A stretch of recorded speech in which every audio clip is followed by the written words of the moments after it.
Oh, I thought you said 5. Hey, what's up, guys? This is Kingdom. You guys will hear me refer to our producer Goalie a lot in the background. He'll be talking to me. And if he says anything funny, I'm going to share it with you. Me and Icon are doing a preview show or prediction show, however you want to call it, for the London event coming up this weekend. Demon, thank you for the follow right as the stream started. I do have some new emotes you guys might see in the chat, depending if some subs come through or if you subscribe. And if you follow, I'll call you guys out as the show goes on. Before we get into the nitty gritty of the show, we're going to do something called First Five, which basically is just a way for us to introduce ourselves every week, but in a different way, so it's not lame. So I'm going to start with you, Icon. Basically, your name, what you do in the community, your content, kind of what you do on your content. And then if you could be an animal with superpowers, what animal and what superpower would you have? So you have to combine the two. I like it. All right. So Icon, you can find me on YouTube, IKONation. And essentially what I do is I just take gameplay. So I take scrims and then I put a little map like up in the corner. And then while that map's up there, like a mini map, I'll draw on top of it. So you guys can see strategies. I'll break down the strategies. I'll see, I'll say like why somebody's overtaking a hill or why somebody's flanking or what's going on with hard points, stuff like that. I know a game like this, especially since they went to 5 people, it can be really hard to follow. So I just wanted to take that and just break it down. And that's what I put on my channel. So if you're ever confused what's happening, why it's happening, anything like that, you can find some breakdowns on my channel. So if I could be an animal and a superpower. So I've never actually seen these combined before. So everybody, I mean, of course, everybody's, you've been asked 1,000 times what animal you could be. So I've always said a falcon just because I want to go as fast as I can go. So I would probably mix being a falcon with, I don't know, maybe the power to go invisible. You can go basically wherever you want to go as fast as you could go. And if you were invisible, nobody could see you. So that would be my combination, those two. All right. I don't know if it makes much sense, but that's what I would pick. An invisible falcon. Yeah, dude, that'd be sweet. Well, I mean, whatever your prey was, they would never see you coming. Like, exactly. I wouldn't have to worry about anything. Down on them. Okay, so my name is Kingdom. This is my channel that you guys are watching this on, and I've been in the community for a long time, in and out. I was gone for about 3 years. I used to do a show on this channel. Thank you, Phantom, by the way, for the subscription. I appreciate it. Welcome to the kingdom. And I'd make YouTube videos about Call of Duty. I made one today that we may talk about later on the show, talking about the controversy over whether or not these home events, these weekends, should count as championships.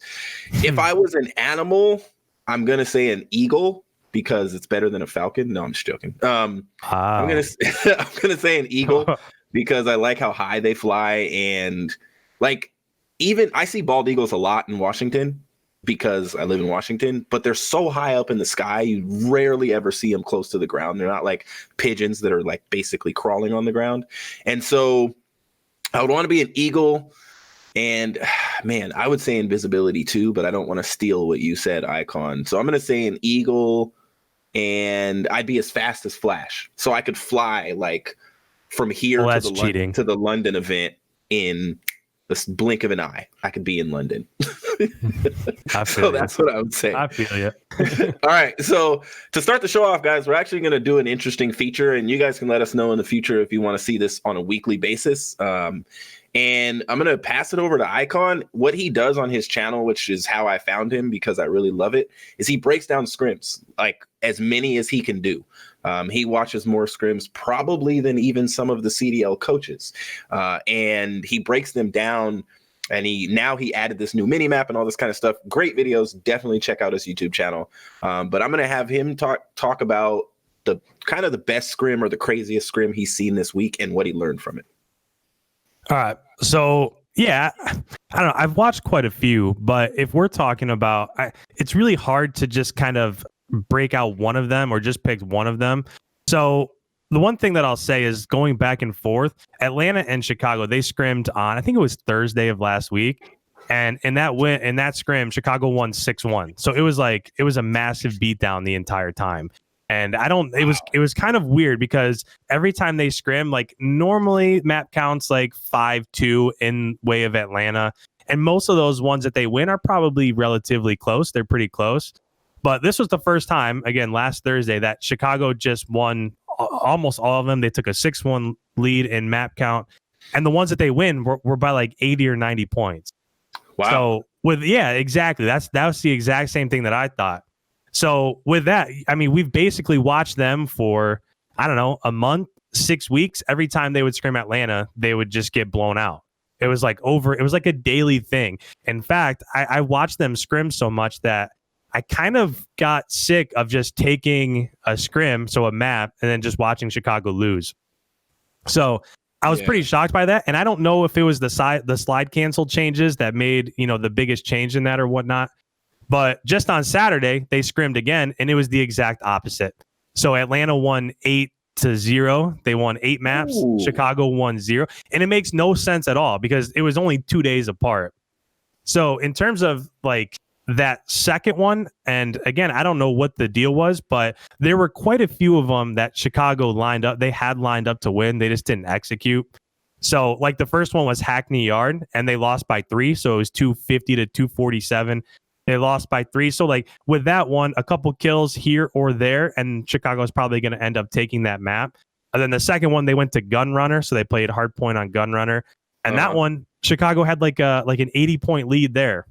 So they had an 80-point lead midway through that map, and then they blew it. So as it went to second rotations, they got blown out of the spawns for the second hard point, and then they ended up losing that one. And then in Cave, they lost by 2. So just kind of going through the ones that were close. Those first 3 to start there were close. And then the 5 after that, they kind of got blown out. Like they weren't very close at all. But with Cave, they led like 248 to 210. Third rotations, as it went back to the second hard point, they spawned out and they just couldn't get in. So they gave up all of that time to Atlanta, and all they needed was 2 seconds. They just couldn't execute the kills to get in. And I think after that, it probably demoralized them a little bit. So yeah, I don't know. Okay, so can I ask? Yeah, of course. And I always am going to do this when you talk about these scrims and stuff. It sounded like you were going to say, I don't know, but you tend to, when I watch your videos, you tend to be very like, I don't like that Formal did that. I don't think Varsity should have done that. Like you're very like in the moment, you see things that you think the team shouldn't have done. Right. And they're pro players and sometimes they're going to ego challenge stuff like that. But what would you say was the biggest factor that changed that you saw from that first scrim where it was 6-1 Chicago to where it was 8-0 Dallas or 8-0 Atlanta? Honestly, I've seen this a lot with Atlanta. And in the first one, it seemed like Celium, it seemed like he just wasn't putting up like the 40 bombs you're used to seeing him put up. So, and it's not just one person, but in that first week, I was kind of shocked that Chicago seemed to be just outslaying Atlanta on basically every map. And then on Saturday, when I watched and Atlanta won the majority of those, they performed much better. And in terms of kills, it was like far more interactions were going Atlanta's way, far more kills were going Atlanta's way. So if we're talking about specifics, I think it's just those clutch kills that happen inside, different hard points as it rotates. I think they were just doing a better job at just locking down those clutch kills. And then once that happens, then you get the majority of the rest of the time in that current hard point. Yeah. So I think a lot of that probably lays on the back of like Envoy. We've talked quite a bit how, Envoy is a pretty young player and he can be somewhat inconsistent a little bit. Yeah. But if he's frying like he possibly can, then Chicago's going to win the majority of those gun battles. Whereas if he's not, then they might go Atlanta's way. So yeah. I'm sure you saw the whole controversy with Gunless telling Envoy he's going to beat his bleep after Envoy told him to shut the F up. That was interesting, wasn't it? Well, the question I have for you, because you watch these scrims and you get to hear them talking to each other, is that consistent? Or is it like, is that kind of a one-off? I know you've mentioned before and we've all seen, and even Gunless admitted that him and Envoy kind of go back and forth because they both think they know what to do on the map better than the other one. But is that something that you consistently see with Chicago, or is it kind of a one-off? No, it's not very consistent. I've seen it 3 times and really only twice where Gunless kind of just popped off like he did the last time. The first one I broke down on my channel, I went through, I showed the scenario and showed that it was between Gunless and Scump, and both players were kind of right. So it's not something that you see every week. So it's not necessarily like team morale is bad or team chemistry is off or anything. I think that every once in a while they just butt heads, and most of the time both players are right. It's not like Envoy is sitting there arguing something that he didn't see or he didn't do.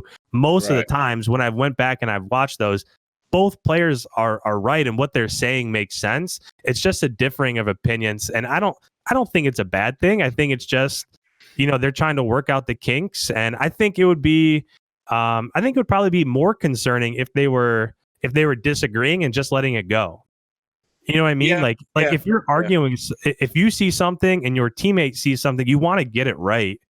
So rather than just shut down and be like, all right, yeah, I'll do that next time, like at least they could talk through it and talk it out. And maybe it's a little bit toxic here at times, right? Maybe you wouldn't want to see, such the F bombs and stuff like that thrown back and forth. But I don't think it's a terrible thing. I think they're just working through it, and just another day. So, I guess I agree with you. Someone in the chat said that it's just teammate banter, and that's kind of where everybody landed with this. They said it's just banter between teammates. They're not like, they don't dislike each other. But I will say, as someone who, I watch the players more than I watch anything else. And I have, when stuff like that starts this early in people teaming together, it can turn into something if they start losing. Like, that's when we already have seen that from Seth and Matt. But that level of banter where you're already yelling at someone, telling them shut up and all this kind of stuff and cussing at each other, if they start like, let's say Chicago loses to a team they shouldn't lose to this weekend, that's where that level of banter could turn into real dislike. Well, you told us to do this and we did it. And, and so I'm just hoping that the veterans on the team kind of keep them in check, when it comes to Seth and Matt. I see them as leaders on the team with massive amounts of experience, and they have experience allowing their egos to get the best of them. And I hope that when necessary, they step up and, have the behind the closed doors conversations. I love that old school Optic, new school Chicago has always allowed us to see that side. And they're not like, oh, we're not going to show that to you. Hector has always been like, no, we're going to let you see as much as we can. We don't want people to look bad, but we're going to let you see that there's legitimate disagreements. And we knew people on that team didn't like each other before it was public, And so thanks for sharing that scrim of the week. I'm sure you put some of those. Did you put any of those maps on your channel? I did put a couple. Yeah, I put the ones that were really close, just to kind of, try to point out where exactly the scrim or the map went one way over the other. So yeah, there are a couple of them up there. And I know I get accused all the time. It's like every other video, somebody will say, you're a Chicago fanboy. And then the next video where Atlanta wins, you're like, you're always saying Atlanta wins. But I promise I'm not. I'm just seeing what I put and I'm just putting it online. So I don't know. So, I promise I'm not a fanboy either way. I'm just trying to show all sides here. I will tell you from many years of experience being one of the most loved and hated Optic fanboys.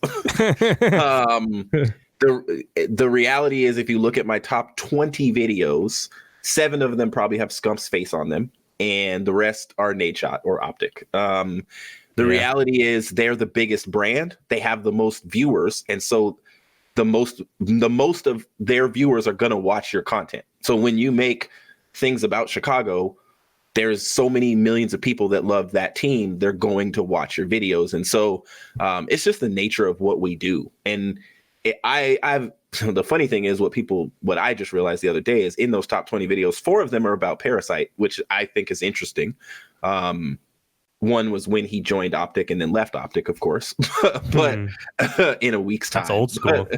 Yeah, it's very old school. But I would say that it's just part of what happens. People are going to call you a fanboy because you're making videos about a team that has the most fans. And that's just the nature of what we do. I'm actually, right. Oh, go ahead. I'm actually a little interested to see what happens in like 3 years down the road once all those OG Call of Duty players retire. Like, what's going to happen when there's no scum, when there's no formal, when there's no aches? You know Well, what I you know mean? my Like, answer to that. Your answer is Envoy. My answer is Simp. If he gets a personality. that old, see, that's the thing. Like, you watch because you want to see the post-match interview with Scum. You want to see, you know, what Aches has to spout off about after that map is over. Absolutely. Whereas when Simp has an interview, he's just kind of like says what it is with not really much inflection and just, yeah, we played great. And like, say, you know what I mean? Like, same with everybody else. So I don't know. It'll be interesting to see who really rises above the rest of that young group and who takes over as like the lead personality. Well, winning is going to give some of them the platform to do with what they want. So Simp is going to have a platform. Envoy is going to have a platform. Ilya and Shotzi may have a platforms. It's like winning is going to give some of these guys platforms. There's other guys that are great on these other teams, but if they don't win, nobody's going to notice them. Even if at home series weekends they're big and bad because they're at home. You know, when GodRx goes to London, unless he fries out, you know, people aren't going to be like, I don't even know if Minnesota's going to London, but no, they're not. If they, well, let's say Atlanta, you know, unless he fries out, people are going to be like, GodRx can have your autograph. Oh my gosh. They're going to be like Simp, Abizi, Major Maniac, and all the Dallas players. And, you know, it's going to be the ones that they're used to. And that's what I love about this league and how we're doing things right now. It's just going to be freaking amazing. I just feel like Scum, we have like almost a decade's worth of like background material to get to know him. Whereas Envoy and Simp and Mox and Frosty, you know, like all these young players that are out there, like we don't really know much about them. And I feel like it's up to the orgs to really push that stuff. Oh because my gosh, if we don't see anything at all from, you know, Celium, like who is he? What's his personality like? Like, I feel like all of these orgs should be pushing some sort of vision or something just so that we can get a glimpse into who they are and what do they like to do and how do they interact with people. And I just feel like the big personalities that are out there just because of kind of what Optic and Envy and those different orgs, you know, the platform that they gave them. So I don't know. I know this is off topic, but no, you're good. It's just interesting. It's a combination, you know. Killa was on Optic, but his platform could be a lot bigger if he did something with it when he was there, you know. Mir, Ricky, all these guys that came through that organization and maybe didn't do as much with their platform as they could have. You know, like even Teep, you know, as the coach, what he did with that platform as just the coach of Optic Gaming is stream all the time. And he was talking about it today on his stream. I was watching him this morning and people were asking like, how did you grow and all this kind of stuff? And he said, I just grinded. He said, I got a platform from Optic and from winning a world championship and playing with Aches and Krim and, you know, Karma, but I had to grind, you know, and we don't know Scump only because he was on Optic Gaming. We know Scump because he has 25 or 26 championships and he is a clown and he's certifiably funny, you know, like he just is a funny dude and he has a cool story, you know, to your point, somebody tweeted at me today, like, where are all of the videos? Where's all the content from Minnesota even? And it's like, well, that's a good point. Like these orgs are responsible for telling the story of their players and to help us get to know their players. I agree with you on that. So off topic, but good topic. All right. So we're going to start before we go into our predictions, just start talking about like kind of the biggest changes we want to see going into the weekend in London.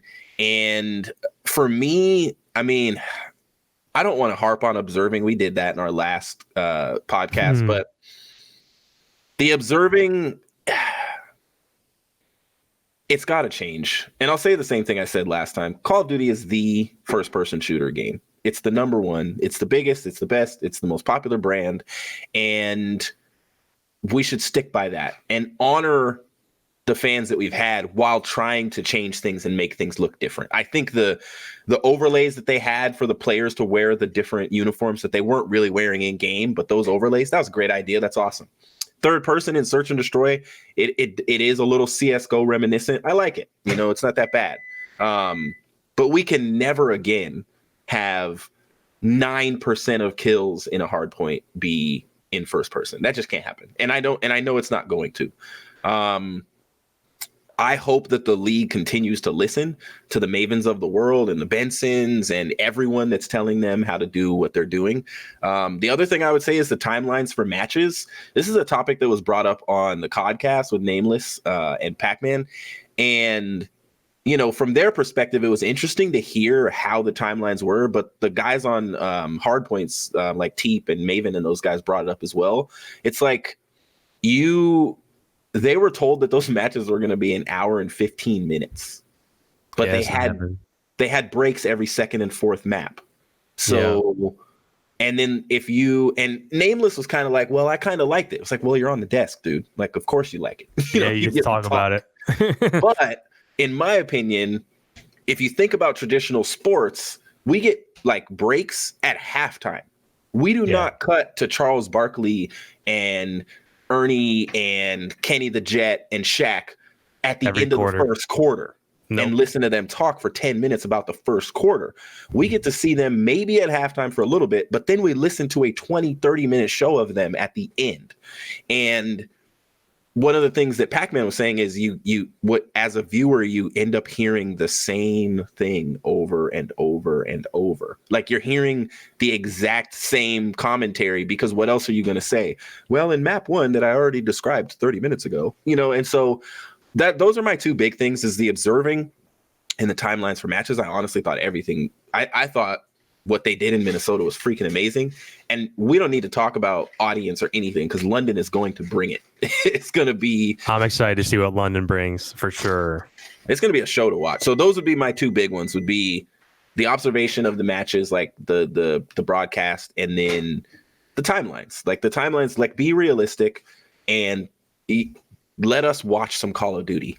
You know, I understand if you got to take breaks for ads, but let us watch. Don't take a 10-15 minute break to listen to Nameless and TP and Praggy like talk at the desk. Like I want to see Call of Duty. Yeah, I'll say that I think from Friday to Sunday, I think there was a monumental difference in the presentation that they gave us, at least what we were seeing on screen. So I think, like we talked about before, that it was a little bit kind of all over the place. But I think that they had all these new tools. They had these free cams, the static cams, the third person, all these different on-screen displays, like showing people's cameras. And so I think there was just so much stuff to work with that they just kind of wanted to see what was good and what wasn't. I think in terms of the presentation, I totally agree with the breaks. I think one break after Search and Destroy, that would allow you to break down a hard point, or after Dom. So after like the first set, it allow you to break down a Dom, allow you to break down a hard point, allow you to break down a Search. You could say what's going on in each of the game menus while they take like their 5-minute break, and then watch the last two maps. So one break, I get it. Get up, walk around 5 minutes, go to the bathroom, have a snack, whatever you got to do, and then just come back. And then while that break is happening, somebody could be, explaining what's happening from hill to hill and stuff like that. One thing that really bothered me is and we talked about this just a tiny bit, but if you're watching a respawn game mode, show the KDs, show kills, show death, show, who's on a streak, who's not on a streak. Absolutely. So respawns, just show the KDs. And then during Search, I'm okay with the pictures, and then in between rounds, and then show the score. So in between rounds, we could see, okay, so Illy's 7-1 right now. Maybe the next, round that we're going into, they should hop on with Illy because he's frying at this moment. So I think that if there was just a little bit of structure to what they're doing in each of the game types, that would be best. So and then the one other thing that I'll point out is the player introductions. So and I know, and again, it seemed like in Minnesota they were trying to figure this out, but they started with kind of like the WWE entrances, where like they would say a name, they'd walk through the crowd, and it would be like some spectacle. And then they went on and they just brought him out from the back. And then they changed it to where they were introducing him like in front of their stations. Like just do one thing. Like before the match starts, maybe just have him come out from the back like they've always done, right? They've always just kind of walked up the stairs in the back of the podium and then came through. Maybe just do that and not make such a spectacle. And then the other thing that I'll do is that's going to save time, right? Instead of having to watch each player go 30 seconds down an aisle, just say, all right, here's Scump, here's Formal, here's just to speed it up a little bit. So I think that they'll get there. I just think it was the first time through they wanted to try all these different things. But yeah, I think they'll get there. It's just nitpicking little things here and there for me. Well, and we have audience all over the world now. You have London and Paris playing in these events, and you got to think about what time those people are awake trying to watch 2 a.m. when we're doing 10-hour days, and I think there's like 7 matches on the first day this weekend, which is going to be crazy. They can't have breaks like that. Chat, if you guys want to throw any changes that you'd like to see, you can, and we'll mention them. But I see some people saying that the argument for breaks might be that those breaks may help a team regain. So one of the things they talked about, and you remember that Pac-Man is a coach, for Optic Gaming, and one of the things he talked about is it was excessive. Like, as a team, 90% of what you do when you're not at a tournament is strategy. And even when you're scrimming, like, you hear, if you listen, even when I'm watching your videos, or if I'm listening to that moment when Gunless kind of went off or whatever, you hear Sender in the background talking. There's a lot of strategy that goes in when you're on stage. You don't need 10 minutes to regain. And what they should do is give that, like you said, after the search, I think that's the only time there's a break that's needed, to maybe talk about the team can get together, they can go to the bathroom, whatever, and then they come back. The people on the desk can talk about the first 2 maps, and they can close it out. So I guess I agree with you. And yeah, the crowd walking was too long, and you're putting professional players in a weird position, and some of them embraced it and some didn't. It's like some became memes. And unfortunately, some tried to make something interesting, and it just didn't work out. Like, you come out with your hood down and then your team gets beat.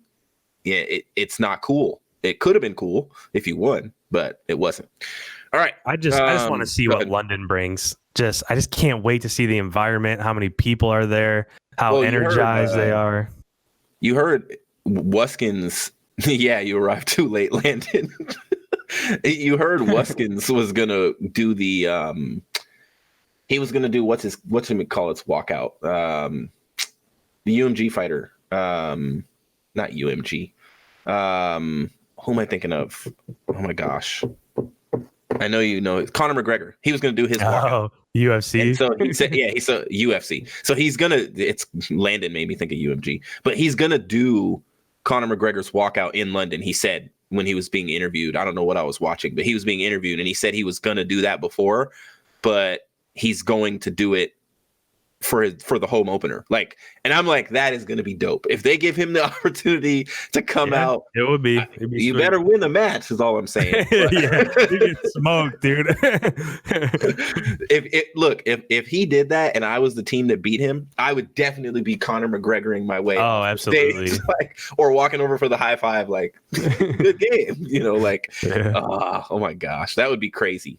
All right. So we're going to go into our predictions now, guys. Looking to make sure none of you guys had any recommendations. The venue looked empty from the camera.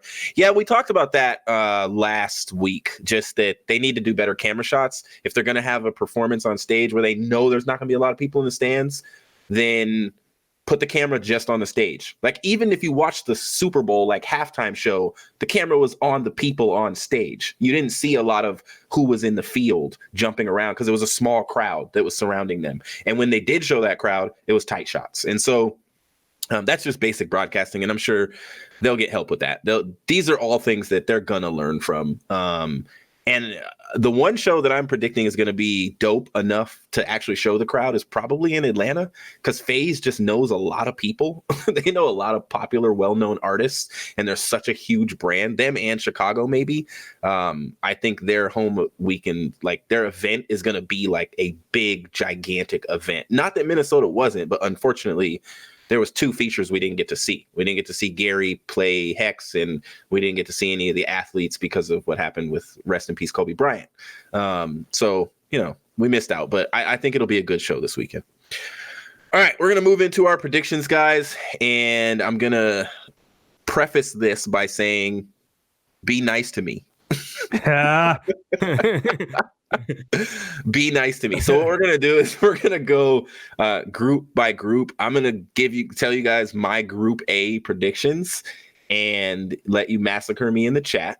And then we're gonna switch over and let Icon tell you his group A, and then we'll do group B. And then we'll talk about the final bracket and how it's going to work out. And if we have some time left for miscellaneous, we will do that. I'm trying to see what time it is now. Okay.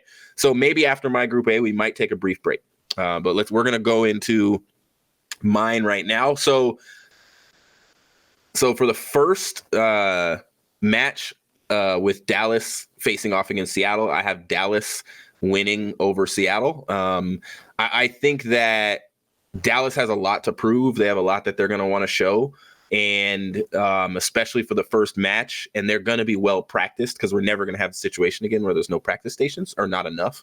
And I think they're just going to fry. I think that may even be a 3-0 with Seattle struggles in search that they had in the past. I definitely see that being a 3-0 or a 3-1. Chicago, I have over Los Angeles. Chicago looks like the best team in the game right now. And as you heard from Icon earlier, they split scrims basically with Atlanta over the last week. They went 6-1 and then they lost 8-0. And then I have Chicago over Dallas when they face off in the upper part of the bracket, which means Dallas would drop down to losers.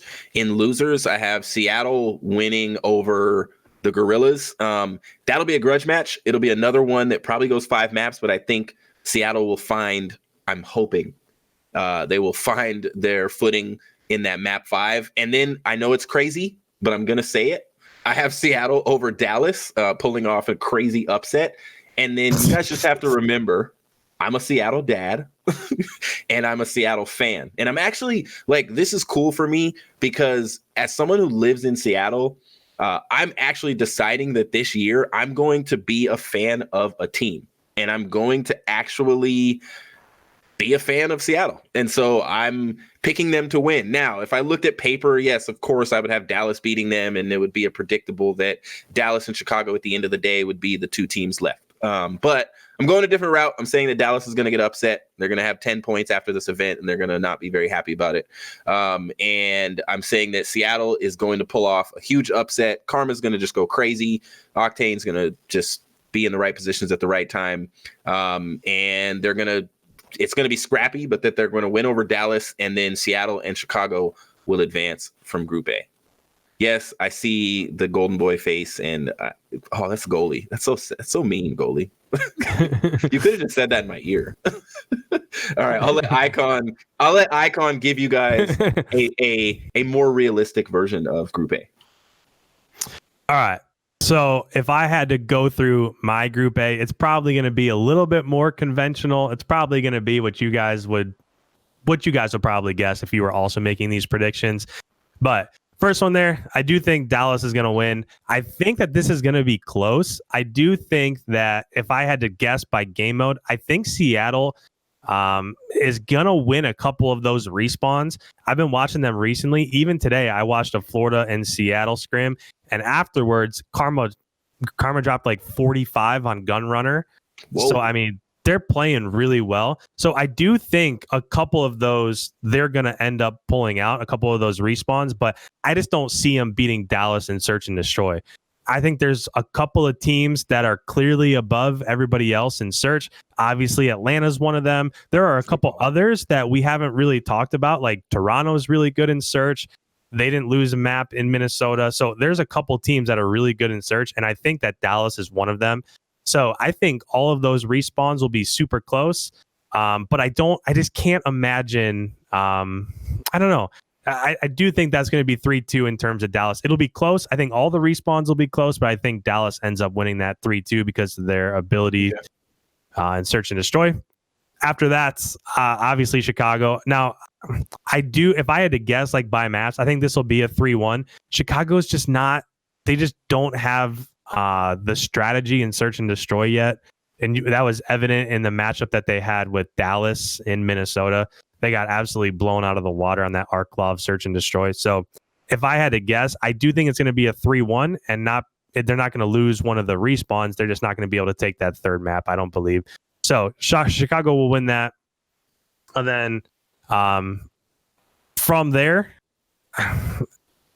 this one is a struggle, right? If we're talking about who's going to end up winning between Dallas and Chicago, I don't know. It's tough. I put Chicago, but I don't think it's going to be a blowout. I think it's either going to be, so my main prediction is that Chicago is going to win this 3-1. But if Dallas takes a couple of those respawns that are going to be really close, I think Dallas is going to win 3-2, just because I can't see Chicago beating Dallas in that match 5 search and destroy. So my prediction is that I don't think it's going to get there. I think Chicago's going to win the 3 respawns, and I think Dallas is going to take that search. So I think it's going to be 3-1. And then you said if, I thought you said earlier, if Dallas can win one of those respawns, you have them winning the series. Yeah, that's how I feel. I just don't think any of the maps Chicago can beat Dallas at search and destroy. Okay. So yeah, I mean, if they pull out one of those respawns, I think that's going to be all that it takes. But in my mind, I just can't see them losing in those respawns either. So for that, I do think Chicago is going to come out of it. Once we go down to the losers bracket, I absolutely think Seattle is going to be able to beat LA. I think that's going to be easy. I think it'll probably be a 3-0, honestly. I don't think LA has the firepower. If you were to go back and look at the KDs from the Minnesota land for LA, it was just like, it was poor. I think Aches had like a 0.6, a 0.5 overall KD.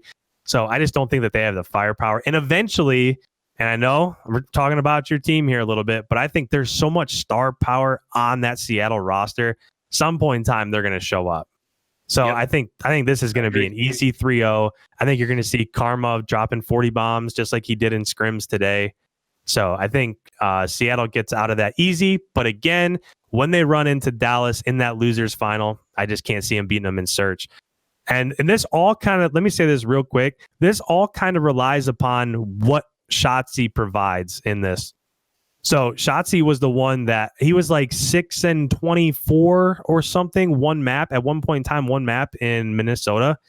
So if he pulls that again, then I think Seattle might be, a safe pick there. But I just can't see him doing it. Every time I watch them scrim, he plays so well. And I think it might have just been like some first match jitters. I think that's probably out of the way a little bit. So I have Empire coming out of that losers bracket, but it wouldn't shock me if Seattle does. So my predictions would be Chicago and Dallas coming out of that bracket, but it wouldn't shock me if we went your way here. So here's what's funny. You actually gave a better argument for my ridiculous prediction. All right.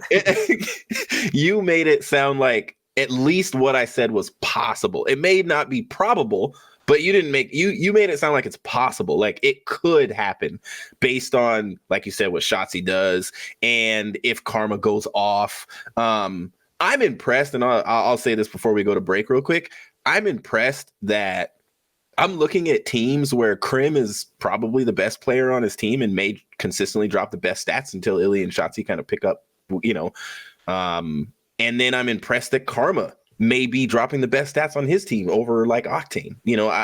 I'm impressed that those guys who have been in this league for so freaking long. Now, Aches is not going to drop the best stats on his team. We just know that. But he will be the loudest talker, the biggest walker. Like that's what Aches will be for his team. And it matters. I know it seems like it doesn't matter, but it matters. And so, all right, guys, I'm paying attention to your questions. We're going to have a point in the show later where we're going to have questions from the chat. We're going to take a quick break before we come back and do Group B and the bracket closing. And then we have some interesting topics to close the show out with, kind of some miscellaneous topics. If you guys have questions for us, you can tweet them at me, Kingdom_Soldier. I do not remember your handle because I know you just changed it. It's like IKONation YT. Oh, it's on screen, according to this voice whispering in my ear. So you can tweet at either of us if you have some questions or you want us to talk about something. Otherwise, put it in the chat, and we'll try to grab it for you guys. Thank you for all the follows and subs. We'll call them out later in the show. We'll be right back in some amount of seconds. All right. Welcome back, guys. We were having some silly conversations while you guys were gone. We're very thankful that it was during a break because we might get ourselves in trouble. And I don't think, did you say that you were a middle school teacher when you opened?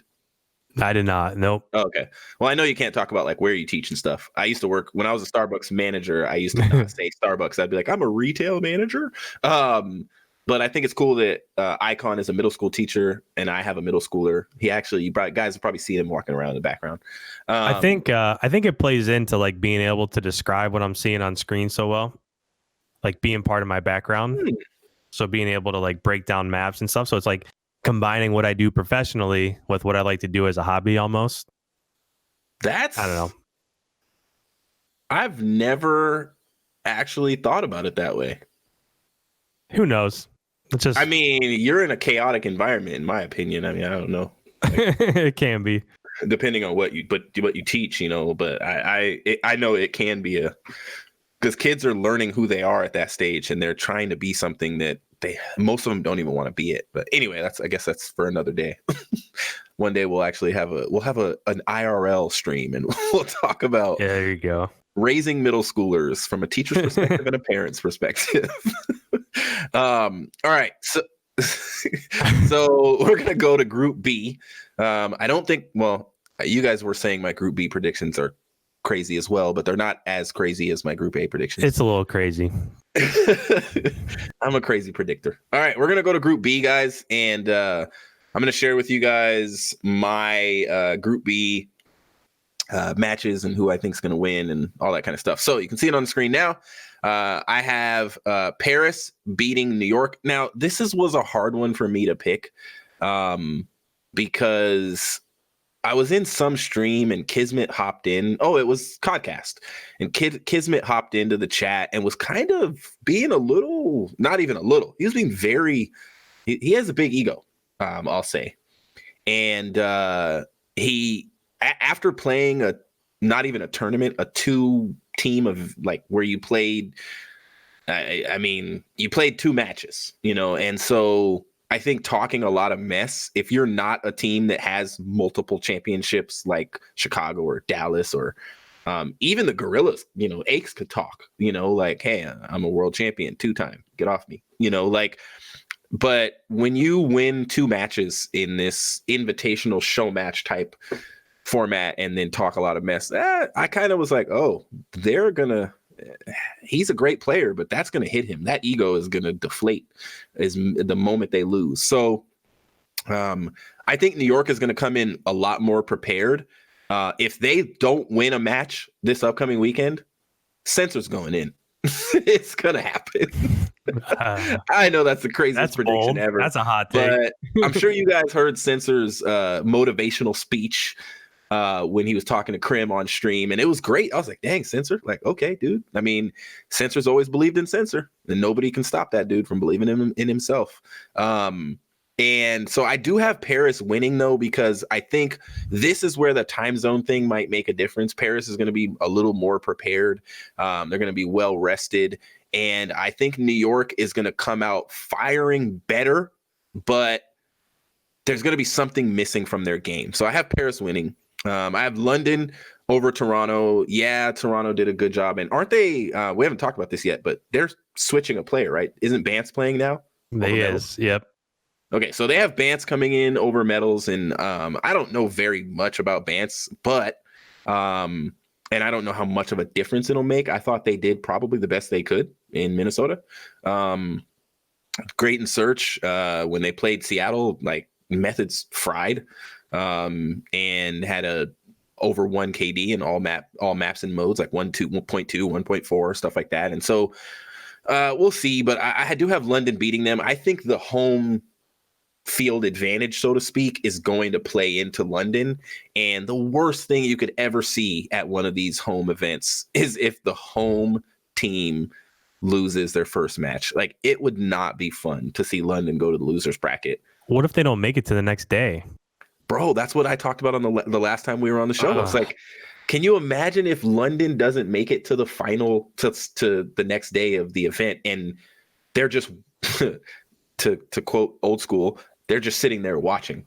Like, Yeah. I can't, there are some of these teams that is going to be a reality for them. Maven said before the season started, how would you feel investing $25 million and you put your brand on somebody's sleeve and they play 2 matches and they lose both matches and then they're out?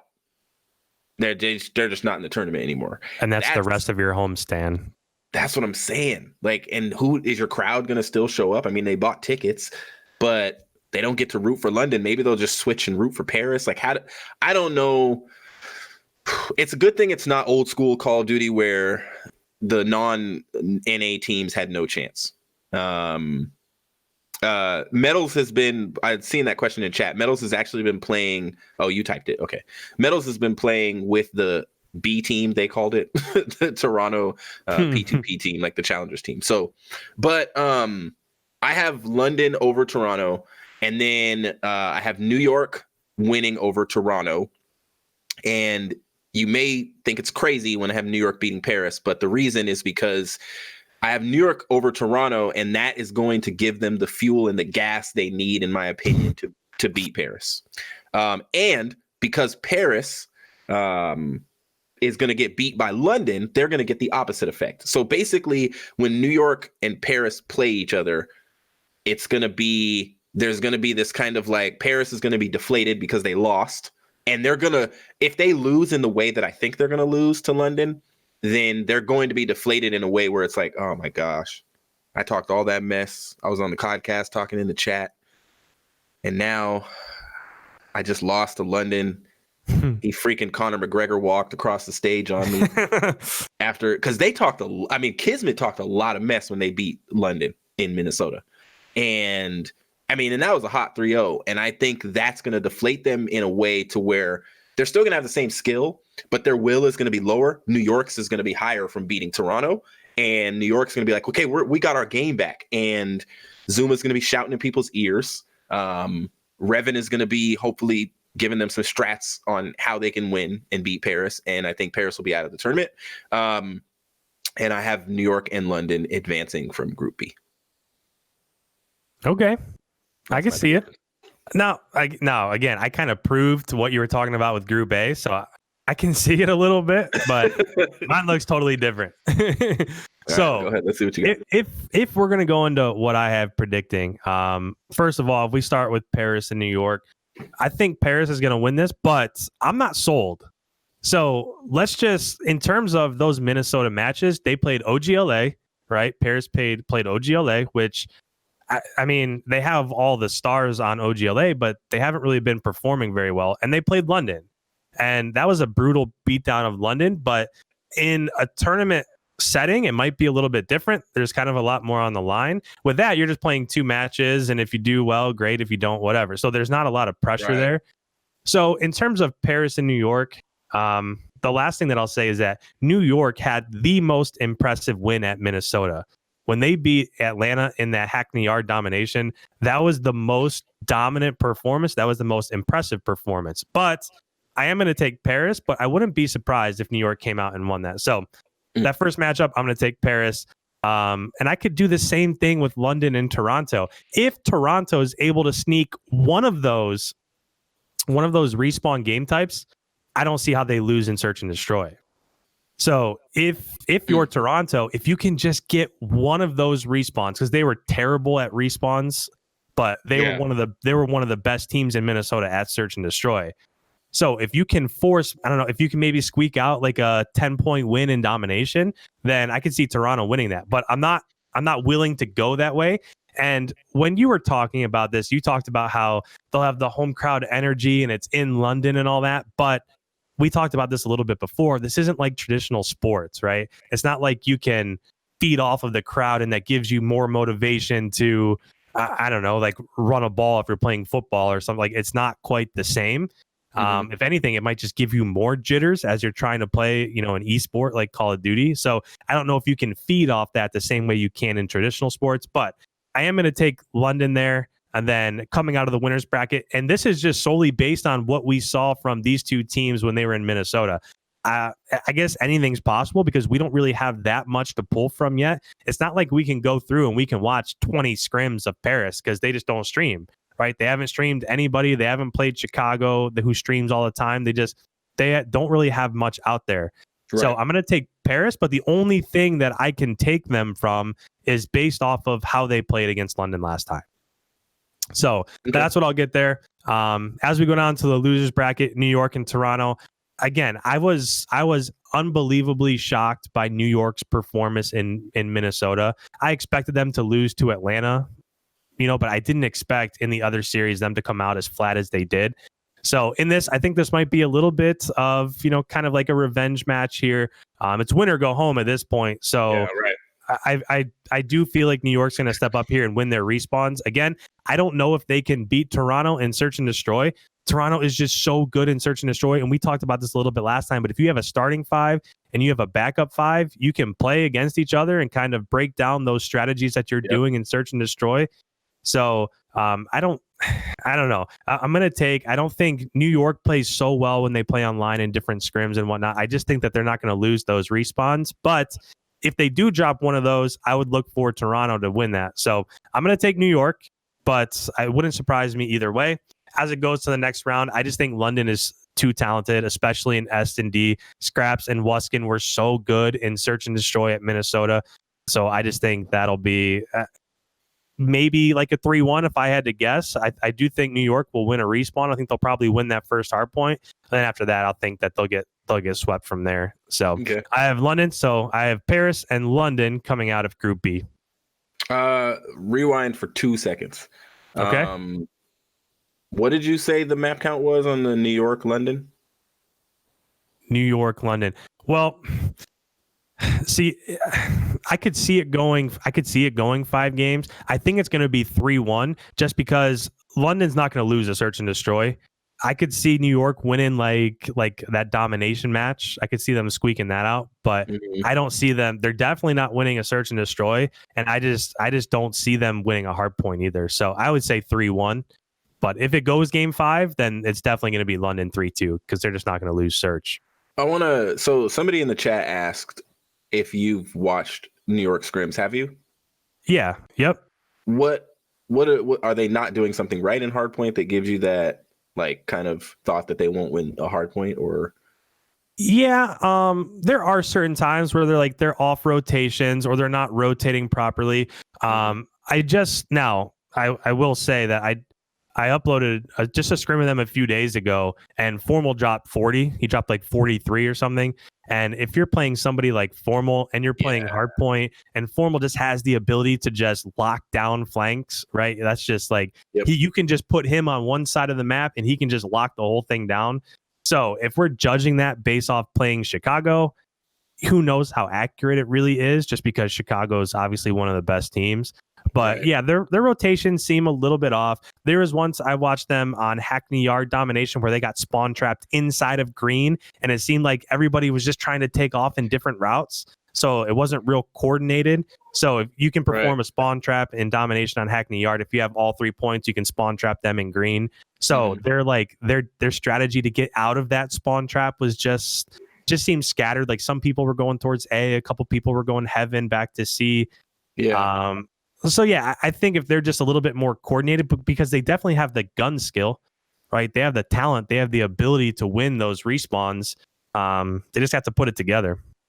Is there a weak link on their team in your opinion? I don't know if there's a weak link. I mean, the only thing that we really have to go off of is, I mean, they played at they played Atlanta. Probably 10 teams out of 12 are going to look bad, or 9 out of 11 are going to look bad against Atlanta. So how much can you really pull from that?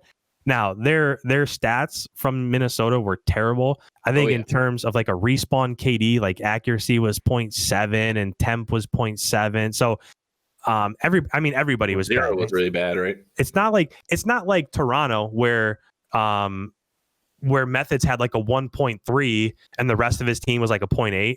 So it's not like somebody stood out and like somebody didn't. So you could say, okay, this is the missing link or the broken link. it's just everybody played bad. And if half of what you're judging off of is against Atlanta, everybody's going to look that way, except for, the top 2 or 3 teams.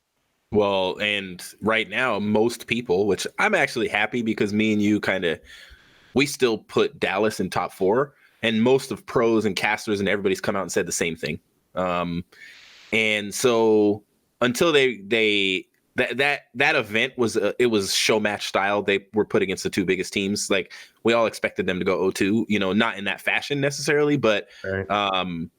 I think we'd have to see more from them and see them play some other teams. And that's what I'm thinking with New York. Like, I'm wondering when they scrim against teams that are a little more equally matched with their abilities, like, what's not happening. It saddens me to hear, because they have 2 good coaches. It saddens me to hear that that they seem like they don't have strategy, because I've seen these players play in the past and run strats.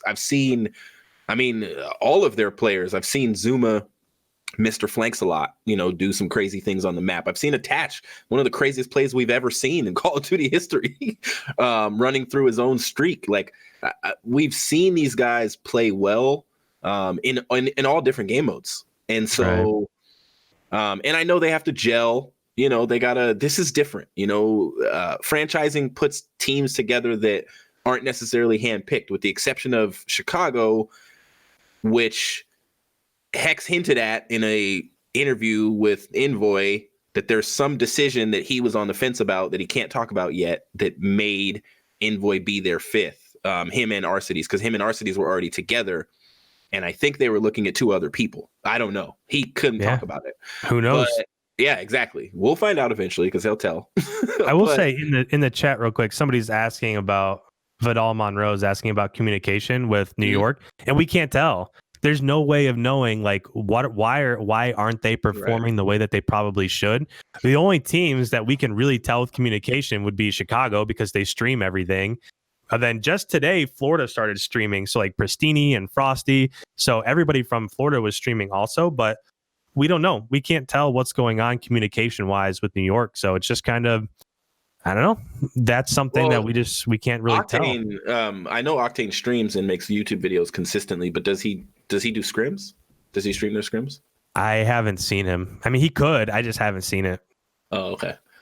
He could. Yeah, man, I'm such a personal brand advocate, bro. Like, when I see people have the ability to be professional and do what Scump and Envoy and Formal are all doing probably right now, what they started streaming hours ago, all at the same time. Like, it's awesome.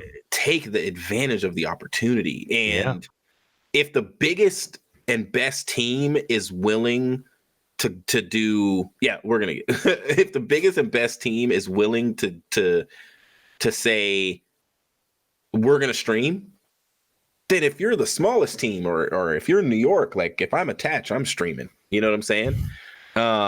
So yeah, I just anyway. the biggest thing is you're only gonna build your brand if people know the personalities.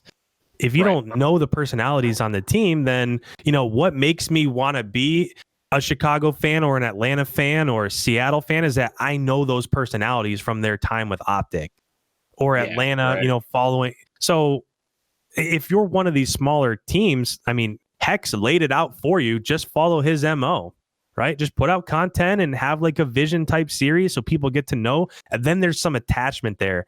Imagine the attachment that could be built in the UK for London if they had some sort of series like that. I mean, you have a whole country behind one team.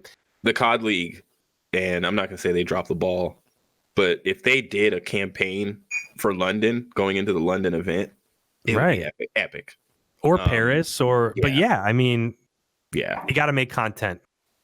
Crinimus, no, I did not respond to your tweet yet. I was just letting you know that we're going to talk about it when we get to questions from chat. We haven't gotten there yet. And then I know that not everybody, Vidal, does content and that content isn't important to everyone. But I know way more players that say, I wish I would have, than I know players that say, I'm glad I didn't. And that's just all I'll say about that topic. Like, there's so many players that are like, dang, I should have at least tried. I should have tried to make content. And I know way more that think that way than players that are like, man, I'm so glad that I didn't make content. You know what I'm saying? Because yeah, look, Killa is one of my prime examples, and I've DM'd him back in the day, like, dude, make videos, make content, and people love watching Killa. They love this guy. He gives some of the best interviews that we've ever seen. Anyway, all right, guys. Yeah, it could be shyness. We're gonna talk about finals because we didn't yet. So I'll do mine first. So in Group A, I had Seattle and Chicago advancing, and I had New York and London advancing. And in the finals, I have Chicago beating New York. I have London beating Seattle. And if I have to go into any detail, I think Chicago's just the better team. And if it's New York, if it's Paris, if it's Toronto, whoever it is, I think Chicago's going to beat them. I think the only team that would be a challenge is somebody from their group, like Dallas. And so I think it'll be, I think that'll be fine. Now, if London goes losers and then they end up playing Chicago, that could be an epic match if it's Chicago versus London. But I think Chicago's going to beat New York. It'll probably be a 3-1. And then London, I think, will beat Seattle. I think Seattle will run out of gas, no pun intended. And I think London is going to run into gas. They're going to convince themselves that they are going to go to the final match and beat Chicago. They'll take all the energy from the crowd and they'll go for it. Yeah, yikes is right, Molly. And then I have Chicago winning. And I won't break down points because one of the things that I talked about is how the points are going to be at the end of this event. Yes, I'm a Seattle fan. But I won't break that down and talk about that until after we look at Icon's predictions for the final matches. All right. So finals, I think mine probably looks a little bit more run of the mill, probably what people would expect to see. But so just pointing out real quick, so the winner of Group A plays who makes it out of the losers for Group B. Right. So just in case people are curious of where these are coming from. So the winners in A plays the losers of B. The winners in B plays the losers of A. So that's how they come together. So in the semis, I have the winners being Chicago with the losers of Group B being London. I just think it's too much. I just think that there's too much firepower. There's too much, and it's not even necessarily firepower. It's just that their roster has been there before, right? They're all full of, and we're talking about Chicago, by the way. So everybody from Chicago, they're just pros. They've been there. The stage isn't going to be too big for them, and not only do they have more firepower, but they've also been there before. So I think that the moment won't be too big for them, and that will end up. I do think it'll probably be 3-1. And again, it's that search and destroy. So London looked really good in search and destroy their first match in Minnesota. They looked pretty bad against Paris their second match. So if Chicago ever develops, which I would have to think that they would, if Chicago ever develops like a dominant search and destroy, it's going to be them in phase and everybody else. That's how I feel. But so I think this will be 3-1. I just can't see them dropping a respawn to London. But I just hope that London is there. I just want to see London. I want to see the finals packed. And again, like we talked about earlier, if they don't make it, that makes me a little bit nervous. So Chicago over London. In the bottom half of that, I have Dallas and Paris. So the winner from B with the loser of A. With that, I think Dallas ends up winning. So again, we don't really know much from Paris, but I can't imagine that Shotzi, Illy, and Hugh won't be dominant again. If we're talking about just the way that they performed in Minnesota, Crim6 was by far their best player, and everybody else was very subpar for what they're capable of. Right. And I think now that first weekend's out of the way and they've got another day under their belt in London, I think sooner or later they're going to solidify themselves as in that 3 position, right in the top 3. And then if they beat Chicago in that grand finals, I mean, anything's possible, right? I just don't see it. If I didn't have them, winning that matchup earlier, I'm not going to think that anything's going to force that to turn differently in the end. Right. So this will be the second time that they play them. Also, do you know, will it be like, so since Chicago hasn't lost, will it be 2 best of 5s? Will they have to win 2 best of 5s, or will it just be 1? I don't know how that's going to work, because I think it seems as if it's going to almost be like a resetted bracket. When it goes down, it seems like it's just going to be straight. You get, single elimination. Because it's a single elimination bracket. So I'm guessing that it's just going to almost be like a full reset. Like there is no winners and because there's technically, even though there's a losers bracket in the group stage, there's no losers bracket in the final stage. So if you win, you keep playing. Basically, if you win 4 matches, you win this event. See, I just feel like if it's a team that you've already played and you beat them, like it shouldn't. I get what you're saying. Like there's no, as it resets, there's no losers bracket. But to me, it just feels like there in your bracket, doesn't Chicago and Dallas play each other twice already, right? Or is that in my bracket? No, in mine. I have them matching up in group stage with Chicago winning, which is why I was saying in the final, I just don't see them. I don't see them losing if I had them picked to win earlier. Yeah, it's gonna. So the not having a losers bracket in the final it's interesting, but we've seen it before. It's not something new. I think if you had a losers bracket at like that X Games that Optic won, maybe they wouldn't have been able to take it. You know, you never know. And there's some very strong teams at these events that could make a good losers bracket run.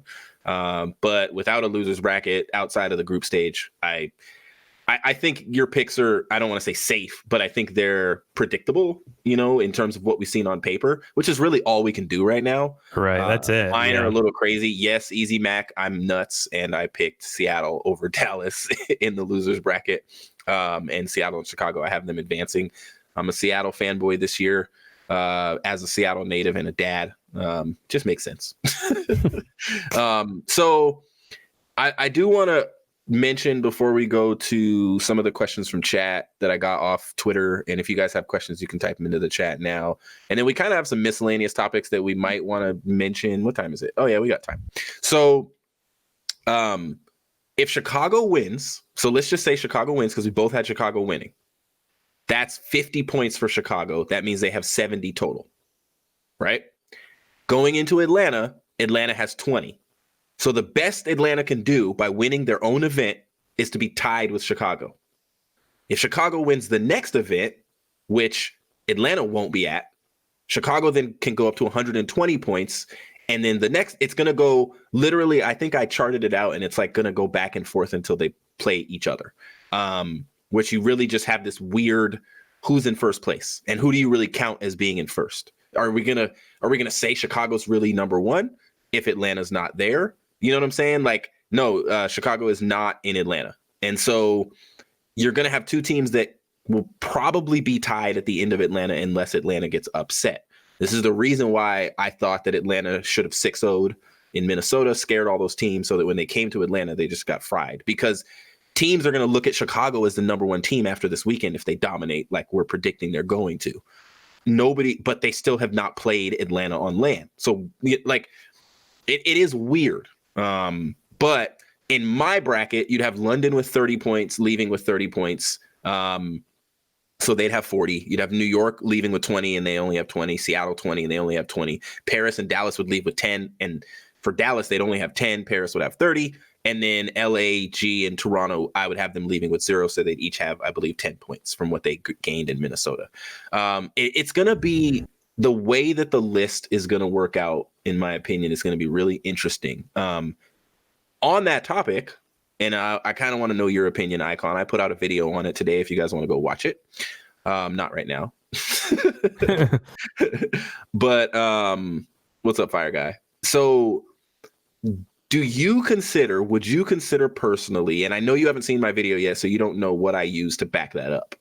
Would you consider these home weekend events as championships? Would you consider, if I'm Scump and I win this weekend, I can add a championship to my championship count? If I'm Envoy, I can add a championship. If I'm Formal, would you consider Krim, if he wins 5 this year, he continues to be the winningest player? What's your opinion on that? No, absolutely not. I think, okay, go ahead. I think in order, now I do think that this schedule will be best suited if there was like, I don't know, like when you get a third of the way through like whatever your schedule is, then there was like a massive tournament, like kind of like the old, you know, there was MLG Columbus or something. So like a big tournament where all the teams were there. Right. But if all the teams are there, I don't know how you consider yourself a champion. right? Mhm. If you end up winning in London, so Chicago ends up winning in London, I don't see how they can say that that they won a championship because all the teams aren't there. Right. Um, so yeah, it kind of stinks in a way because you have all these people like that's kind of how they go by saying, who's the GOAT, who has the most major championship wins. So like these, I don't consider majors. I wouldn't go through and say that there are 12 majors this year. I think it would be best if there was like, a third of the way through, then there was one, and then another third of the way through, there was a big tournament, like 3 or 4 spaced out throughout the year. Right. So yeah, I honestly I don't know how they'll go about that. One thing I'll say real quick, just going back to what you're saying, those two teams, so Atlanta and Chicago, aren't going to match up until Minnesota. Right. So I called that out. That's not until May. So it's going to go all the way until May until those two teams actually get a chance to prove who's better. May is actually the first time that Chicago and Florida match too. So Pristini and Arcides, they have to play each other in May. They could play each other before that if they both make it out and they play each other in the bracket. But in May, they actually are scheduled to play each other. Right. So here's my 2 cents. Let's hear yours. Yeah. I count these as invitational tournaments, just like that X Games where Proofy and Scump and Clayster and Nadeshot counted that as a championship. It was an invitational tournament. We've had a lot of invitational tournaments in our esport where we've counted it as chips. There was an event, I think it was called AEL Dallas, that I think TK won. It was a $25,000 tournament that there was only 2 pro teams at. I would count that as a championship for Sharp, Gunjar, Theory, and Neslo. Just because Optic and FaZe weren't there, there's another tournament. It was like UGC Niagara. Just because big teams aren't, and it was only Envy and TK. Just because big teams aren't there, I would not say that that's not a victory for those guys. They didn't do this. Like the league did this, in my opinion. And so for us to only have one tournament for the whole year, one championship being offered is ludicrous, in my opinion. And that's one of the big reasons why I would count it as a championship, because I'm like, we can't just have champs as the only championship. Like, that can't be what we do this year. We had a midseason tournament that disappeared off the schedule, and I don't know if it's going to come back. But in my humble opinion, if I'm New York and I'm temp, I'm like, I got a chip. If I'm Envoy, I got a chip. If I'm Illy Shotzi, I won a championship. I think London should make a trophy, and it should say London Invitational Champions or London Home Weekend or whatever they want, whatever these are called, Home Series Champion. I think they should get to hoist a trophy. Like, what happens at the end of the event? They just stand there on the stage with confetti, with no check, no trophy, no MVP, and they just like, I won, and it's over. I mean, excuse me for saying this, but that would be lame to me. Like, as a fan of this esport, I don't think it's fair to the players to make a league where we could not, because of travel, put 12 teams at every event this year. Next year, for sure, I guess I'm guaranteeing almost that they will do 12. And I agree with you, Easy Mac, in the chat. There's got to be something. They have to. If you're not going to call it a championship, you got to call it something. We're only going to give out rings this year, and that's it. Like, that can't be what we do. And so, and I'm a little bullheaded about it because I look at the history of our esport, and I'm looking at the tournaments that I mentioned, like UGC Niagara and Ghost, where it was just TK and Envy, X Games, where Optic won, and it was an 8-team invitational tournament with this exact same style of bracket. AEL Dallas, where it was Curse, TK, and FaZe, 3 pro teams. I would give TK a championship for that. Or in Advanced Warfare, MES Detroit, 25K. Elevate, Rise, Envy, TK, and Epsilon were the only teams there. FaZe, this is AW, and you had no FaZe, no Optic, and I believe Denial was playing back then. You had no Denial, and I would count a $25,000 tournament as a championship. And so it's interesting, and I heard, it was funny because on the podcast or something I was listening to, somebody was like, well, if they get a championship, and then the first thing that was mentioned was like, wait, are we counting these? I saw Lion, the designer guy, on Twitter. Somebody talked about championships, and then he responded, is this a championship? That's funny what they're saying in the chat. Yes, Sensor counts his champs NA qualifier as a win. There is no money. If you guys are asking if there's money, these players are being paid between $150,000 and $350,000 a year. They're not getting prize pools, prize pools for challengers, which is what is amazing about our esport. And you can't tell me that who was it? What are the name of the guys starts with the S that won the challengers in Minnesota? Oh my gosh. Singularity. Thank you. A secret voice in my ear. Singularity. I'm a champion. Like, I'm going home like we won. Like, we won the challengers event. You're going to tell me that the challengers get to have events, but the pro players don't? Like, to me, that is just weird. And I get 100% Icon. I'll say before you talk, I absolutely understand where you're coming from, and I get it because there is no phase at this event. There's no Chicago at the Atlanta event, but I'm not going to tell Atlanta they didn't win. I don't. We have to call it something, and so that's why I'm saying, I'm imploring that we call it a championship until we have a better name or something like that, because we can't have one championship this year, one tournament. That would be the weirdest year of Call of Duty ever. Go ahead. Yeah, I don't know. I'll say that I was a little bit disappointed when they changed the format. I know everybody really likes like the tournament style, but I wish that they would have. And this is just, I don't know if it's just being selfish or what, but I wish that there would have been matches every weekend, and then maybe split the league into like 3 seasons, right? 3 seasons. That'd be dope. Yeah. So like you play different matches for 4 or 6 weeks, and then you get a seeding, and then at the end of that first season, there's a tournament with everybody there. You can call it a championship.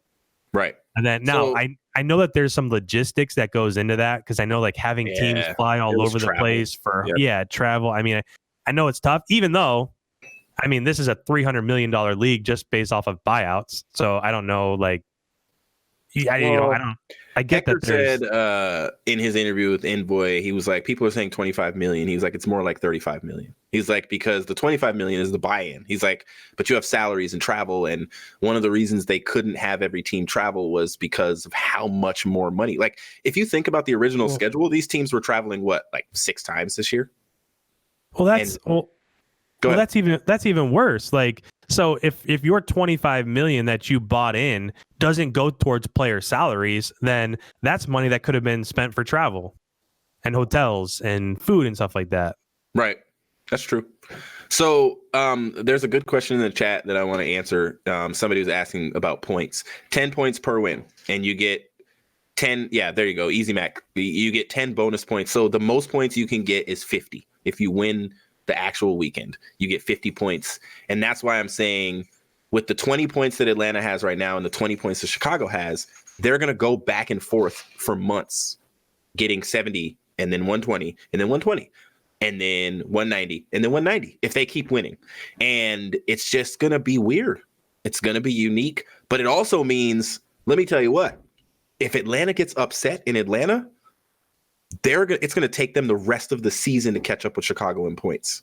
Like, that extra 10 points matters, but also that Minnesota event is going to matter to some of those teams. Like, somebody was saying, I don't know what I was watching. They were like, imagine if the Gorillas missed being a wild card team for champs by 10 points and they forfeited 10 points in Minnesota. That's how they feel. Like, imagine if it goes all the way back to that, and it's like, we missed this by 10 points. And we know Aches has been that close, where he had the 3-0 optic, which he did in 2016, and then won I think it was 2017, and then won the event. Or 2018, whatever year it was, he won champs. And then he won the event. Like, so it could be that close with these 10 points. It's going to be interesting as the season goes on, how we rate all of that. I think like those top teams, I know that they'll be ping-ponging back and forth in terms of who has more points than the others, but when it comes down to it, like, somebody's going to be on one side of the bracket, another top team is going to be on the other side of the bracket. So I get that it's going to be ping-ponging back and forth. I just don't really think that it matters all that much, at least for like the top 5. Right outside of the top 5, once it gets lower than that, then it matters, because you want to end up, getting seeding and whatnot. But I just think for Atlanta and Chicago specifically, I get that, like, you can't really compare who is actually number one throughout the year. I don't know. I just don't think it matters all that much, because in the end, one's going to be on one side, one's going to be on the other, and they're probably going to meet in the grand finals. So they will. So it'll matter to us. It won't matter to, because if you're a Chicago fan, you're gonna talk about the fact that my team is number one. Right. Like, even if, well, Atlanta wasn't there, bro. That kind of keeps it interesting, to be honest. I mean, it allows right. all those fan bases to just talk at each other all year. Just nobody can really prove anything. That's it. That's actually an interesting thought. Like you prove it. You haven't even played me. Yeah, right. It just allows those fan bases to talk.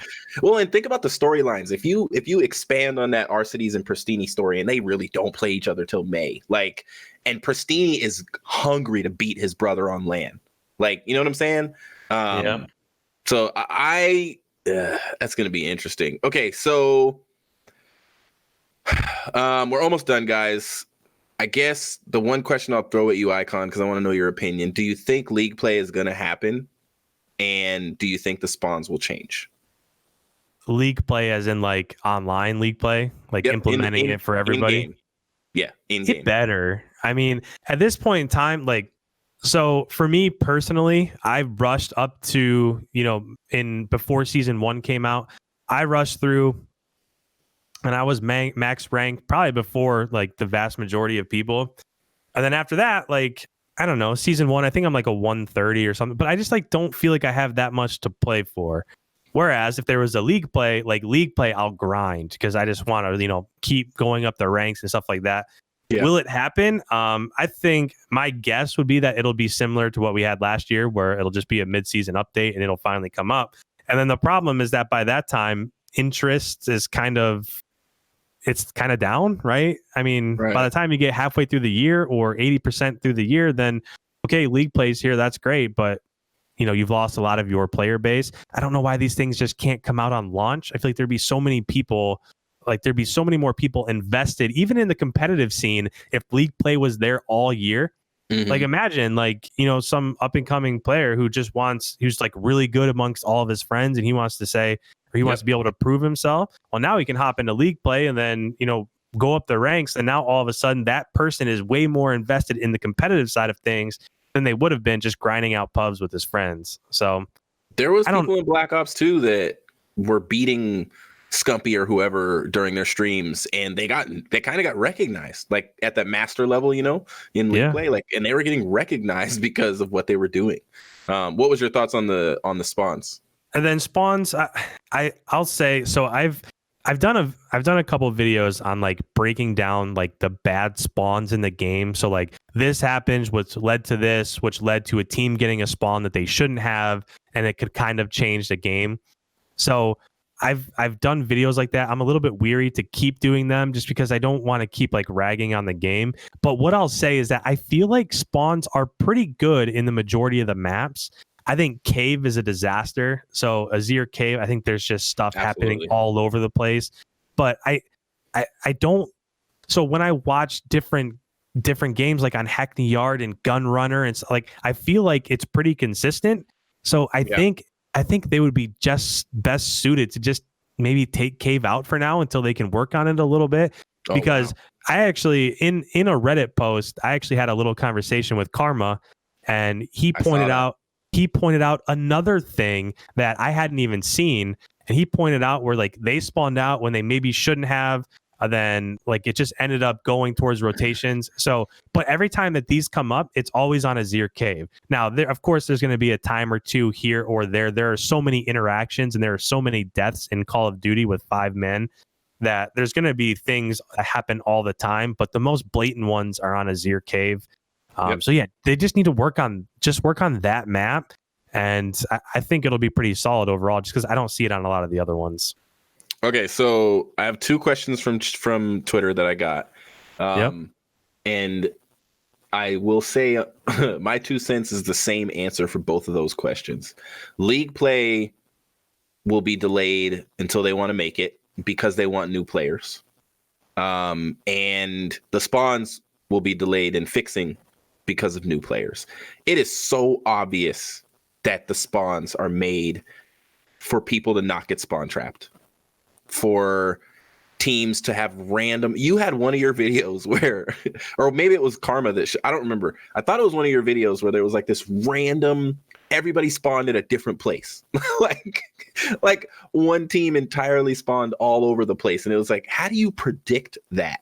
You know, and if you guys have paid attention on Twitter, Parasite's been very I can predict all the spawns. I can call all the spawns. I can, like, he finally admitted the other day that it is unfortunate because it's not completely possible to predict all of them. But he was saying it's easy to see why you guys spawned in this place and that place. But these are people that have been playing Call of Duty professionally for years, and they're mind blown by what's happening in game. But if I'm a developer, and I can tell you guys, as a Call of Duty mobile player that plays ranked all the time, because they launched COD Mobile with League Play. I had to get the new sniper that I got, the Locust. I had to grind my way up to Pro 2, which is one below the highest level in the game. And it was like, it was annoying because as you go up, you get, of course, placed against people that are just as good or at the same level, and it's like very skill based. But I wanted that freaking sniper so bad, I just kept grinding. And and if you lose matches, you lose points. I mean, it's the same thing. But if I'm a new player and I go into a ranked match, once I get to about the top level of veteran, which is like the second, tier, I wouldn't go any farther than that. And I have people that try to play with me on stream, and I can't play ranked because they're not higher than that. And it's just like, well, it's the same for League Play. I think you can't play with all of your friends. No, COD Mobile launched with BR, Molly. There's supposed to still be a BR for Modern Warfare, I guess. I don't know. We'll see. All right, so let me ask these two questions. So Icon, the first one is, this is from Sarcasm718 on Twitter. I forget his name in the chat, but he's in the chat. I'm a big fan of Hook, but is he overhyped, or is he not as good of a player anymore? Will he ever be that player again? Do you think he's a championship caliber player? What are your thoughts? I'll let you go first. So again, what I talk from is basically like statistics, like how they perform in matches and games and stuff like that. He hasn't shown it necessarily yet. It seems like, when he came over from the Halo scene, everybody just thought he would be the next greatest things, and his ability to transfer from back to one game to the other, and everybody talked about it. Right. We don't have a lot to pull from yet, just in terms of this game, but Dallas's whole team played bad. I do think that he'll be kind of like one of those mid-tier serviceable players. I don't think he's going to be the simp for Dallas. I just don't see. No, I haven't seen flashes like that from him. Whereas, like, if you go watch Envoy play, he'll pull off 8 kills in a row, and you'll be like, "Whoa!" Whereas with Hugh, like he's normally like like an even KD player or a 1.1 or something. But his performance at Minnesota, now again, it was against the best team, so who really knows? But I don't think that he'll ever be that standout, that MVP, that all-star player. But I do think that he'll be serviceable. Like if there was a challengers team for Dallas, they're not going to replace him, right? It's not like he's going to be replaced, but he's not going to be the star. In order for Dallas to succeed, my personal thoughts is that it has to come from Illy and Shotzi. I think Hugh just kind of plays like the karma role, just goes about his business and just kind of provides for the team. But I don't see him getting replaced. I don't see him being an all-star. He's just, for me, he'll always be just kind of that third out of 5 player somewhere in there. I think that the best recipe for that Dallas team is for all 3 of the young players to fry, and for Clayster and for Krim to be a turret, and for Clayster to be giving gas to everybody and not losing too many gunfights on rotation and things like that. I feel like if Illy and Shotzi step up and do great, I think it'll only expose more of Hook's greatness. And is he gonna be an envoy or like the number 1 player on that team? Maybe not. But he can have a better impact than he's having. Who he's one of those players that he's still young. And he's one of those players that can follow a lead very well. That's why I think he works well within that Envy organization. I think he can follow the lead of these players that he's with, like the Crims and the Claysters that have multiple rings, championships. Crim's the winningest player in terms of championships in the game. I think Hook can follow along with that and do great. And Hook is like a BZ who is great, but will always get overshadowed by someone like Simp. Now, this year, Molly, Simp may be overshadowed by two people on his team, with a BZ being one of them. We'll see. Cellium. Yeah, Cellium is great. And pro players are calling a BZ one of the top 3 players in this game, with Arcides, and I forget who they said the other person was. And he had a terrible launch weekend. Yeah. And he's claiming that his controller wasn't turning fast enough. He was the weakest on his team, but you're weakest on his team, and and they fry everybody. I'm scared of what Atlanta's going to do in Atlanta. All right, second question. Go ahead. I will say just real quick that Empire Hugh has the option, or it's going to be there where he can, they're going to play Seattle. They're going to play Chicago. They're probably going to make that final. So he's going to have the opportunity to prove that, right. Are you going to be able to put up or not? So in that first weekend, it was kind of stacked against him, but he's going to be playing some of those middle tier teams, at least in my view. So we'll see if he puts up or not. Yeah, that's a good point. And to your point, Molly, if you think about Simp and a BZ last year, and even Simp will say having a BZ on his team gives him confidence, and having him last year gave him confidence. And if Simp was an MVP in those 2 events, it would have been a BZ. It's like when Shaq and Kobe were together. Kobe got all of the attention, but without Shaq, it wouldn't have happened. Yes, Kobe won chips without him. Shaq won a chip without him, but it's like Kobe was the shiner. He was the shinier one. He had the flashier plays. He's dunking on people and doing crazy stuff. But Shaq did the dirty work and was the most unstoppable center that we had ever seen up to that point. Sim's getting the 3 pieces and S&D rounds and stuff like that. Sniping. Exactly. Yes. And when you get that, I don't care if you've had a horrible event. That's what our esport is great for. It's like, Sim is amazing. But he had so don't go 8. Third person and search.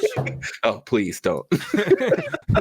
What's up, Jonesy? All right. So the last question is, do you think jet lag or time zone changes will make a big impact on the younger players who have never traveled overseas before, like Illy Shotzi and those guys? I'll answer first. Yes, depending on how early they go. They were in Minnesota Tuesday, I think, to do shooting and then to get some game time in. I think if teams go a week in advance, like at least 5 days, they should be fine. These guys are professionals at adjusting their sleep schedule when necessary, because they travel for a living, and they have a gamer schedule already that's awkward. I think it could have a slight impact, but I don't think it's going to be enough of an impact to change the outcome of any of our predictions, if that makes sense. For me, I think it could. And if I'm looking at this and I'm seeing a lot of these guys scrimming right now and streaming their scrims, like, I don't know. So think about it. If there was an NFL game, if the Super Bowl was being played in London, those teams would already be there. Right. So we're not that far away. You're only 4 days away as of, when today ends. Yeah. So I think they're traveling tomorrow, right? Probably. Yeah. I mean, so maybe that's enough of a time. I don't know. I know that it can absolutely take a toll. I do think it's an advantage for London and Paris already kind of being on that schedule. Like, think about it. If you're a team, if you're Seattle, you're going to, so like you personally, Kingdom, you're going to have to wake up at 3:30 to watch these matches, 3:30 in the morning. I'll probably stop streaming at that time because it's 6:30 for me. So if you're Seattle, I mean, that's a tall task there. I do think that it could, but if I'm one of these pro orgs, I want to get there as soon as I can to try to adjust all that. I agree. And that's where VOD matters. Before we close out the show, like, I've been very impressed with the numbers. I don't know if it was you, Easy Mac, that tweeted it out, but I'm very impressed with the numbers. Almost each individual day is at 1 million views. And that's on YouTube. And then the individual matches are in upwards of 300,000-400,000 when you look at the Chicago Dallas match or Atlanta Dallas, like, and so YouTube is doing a great job with viewership. I think Twitch has done a great job in the past as well, but VOD viewership was not the same. You're gonna get way more like video on demand viewers on YouTube with this being streamed on YouTube. We're talking in the, I mean, I might do the math and make a video on it, because we're probably talking about 3 to 4 million views since a week and a half ago. Like, that's crazy. And so I feel like even if I don't wake up at 3:30 in the morning, one of the first things I'm doing when I do wake up is I'm turning to YouTube, because they put the VODs out within minutes of each match. Yep. I'm turning on YouTube and I'm watching VODs immediately, like literally immediately. So that's just, I think the YouTube move is proving to be beneficial right now. I think the presentation live is not as good, but the after presentation, when you can upgrade it to 1080p and all this kind of stuff, and you can cut out specific matches and you can watch them, it's amazing, and it's going to be great. All right. Yeah. Easy Mac, I don't know what's happened to all those shows. I don't know. All the shows they used to do last year, the MLG did, that had like Benson and Merc hosting and it'd be great. Maven. If they want to do shows like that, they know my number.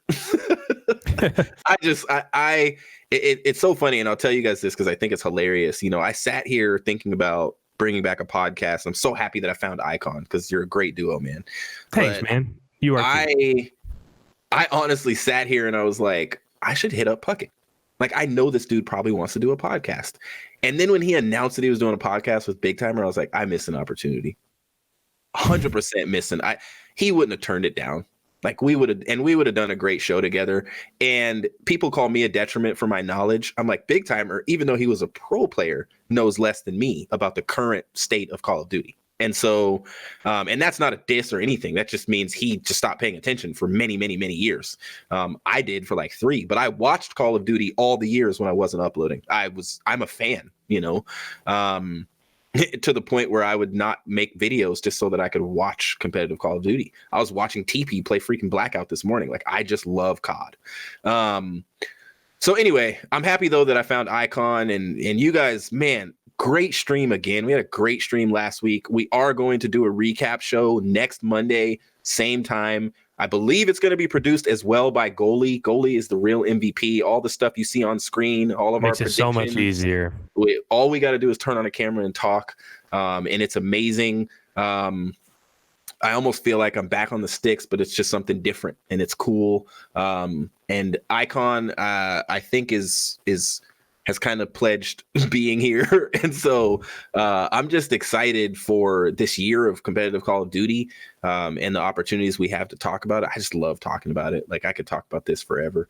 I thank all of you guys and all the follows. Thank you, Molly, for your Twitch Prime sub. And thank you, Phantom, for your tier 1 2 months. I appreciate you guys. I have 4 new emotes. You can see some of them. Thank you, Easy Mac, for that follow you just hit. I have some of them I have 4 new emotes, but the other 2 are coming. So I have 6 total since I've reached 20. I think I have 27 subscribers right now on the channel. And if you guys want to see some Call of Duty Mobile, check it out. If you want to see some breakdowns of some awesome scrims and some good videos, check out Icon's channel. And if you want to see a really good PC Modern Warfare player, follow Goalie stream. I host it most of the time. Goalie I was wildly entertained by his Modern Warfare gameplay the other day. But nevertheless, guys, this is your boy Kingdom and Icon. We will see you guys next Monday or on our channels throughout the week. And we're both excited. I'm sure he's going to come out with lots of videos leading up to the event, and I am too. And we'll see you guys in the chat this weekend. Peace out. Yes, sir. See you guys.